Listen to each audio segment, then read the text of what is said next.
Paul Loomis of Luminous Sound is truly a Dallas icon in the world of jingles and music composition. DFW residents will recognize jingles from Trophy Nissan, Stanley Steamer, Dairy Queen, and many, many more. He is also famous for being the writer and producer of Vanilla Ice's very first album, To the Extreme. In addition to all of that, Paul is the founder of a well-known Dallas ad agency, the Loomis Agency. We are here today at Luminous Sound to learn even more about Paul Loomis. Welcome, Paul. Thanks, Patty. Thank you for the interview. Oh, pleasure's all mine.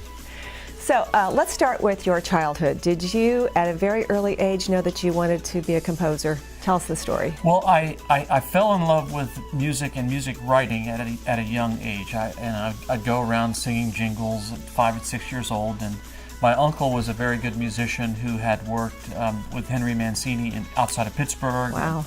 By the time I was 10 or 11 years old, he's teaching me 3-part harmony. So you are very well known for being the writer-producer on Vanilla Ice's first album. Tell us that story. I can't take credit for all of it. I was a writer on some of it. I met Vanilla Ice through his manager, a guy named Tommy Kwan. He brought Vanilla Ice to the studio. We met and we started working on the album, and it took about a year to develop it, and when it came out, it just blew up. Next block, the block was dead, yo, so I continue to A1A. So one of the jingles you're very, very well known for is Trophy Nissan. Tell us that story. Yeah, so... Let's sing it first. Trophy Nissan. Yeah, everybody's got it. So yes, 1985, we did that. So the guys at Trophy Nissan said, we should do a rap for Trophy Nissan. So they came up with the idea. They were introduced to me, and we recorded it in the back bedroom of my home studio, and it just became a phenomenon. It's still running, and I was paid, if I remember, $3,000, $3,500 for the jingle. And when the dealership sold to a new owner about 15 years ago, the owner had a price tag for the dealership was like $12 million, and then the price tag for the jingle was $375,000, which I didn't get a penny of. I remember it made me like almost get sick to my stomach. You know? But anyway. Yeah. But that shows you the power of a brand. Yeah, it's still running. Another famous jingle that you composed was Stanley Steamer. Call 1-800-STEAMER. Stanley Steamer, your certified cleaner.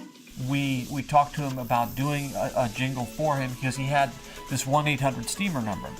Ironically, he spelled his company Steemer, and someone else had the number for 1-800-STEAMER. And he goes, well, man, the guy wants $75,000 for that number. I said, well, pay him. Yeah. And we wrote the jingle, and it's been running since 2004, and he believes it's been a really big part of their success over the last 15 years or so, yes. There is such a power in a jingle that people can sing and remember. Yes, indeed. Psychologists refer to it as a mnemonic device, anything that aids in memory. If you have a nice melody and you have a strong benefit statement and you attach that, it's gold. Let's talk about your studio a little bit and some of the people that have been through there. It's a state-of-the-art studio, and you've had many stars come through. We've had Lady Gaga has been here. Don Henley did a big piece of the Eagles album Long Road Out of Eden here. Taylor Swift has been here. Blake Shelton did a single here called Hillbilly Bone.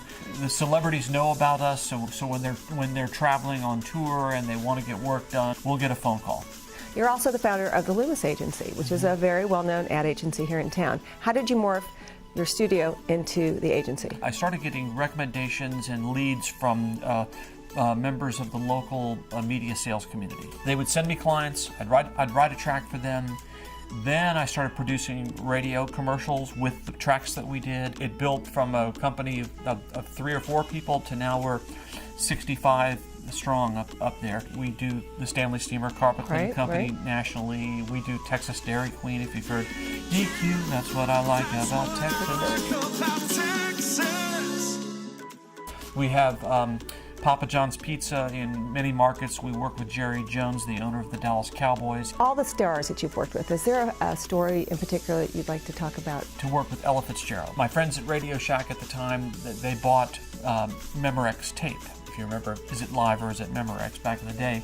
And they had Ella under contract, and I got a phone call to say, hey, we'd like to do a commercial with Ella Fitzgerald. Can you write some music for Ella Fitzgerald? And I said, yes, I can.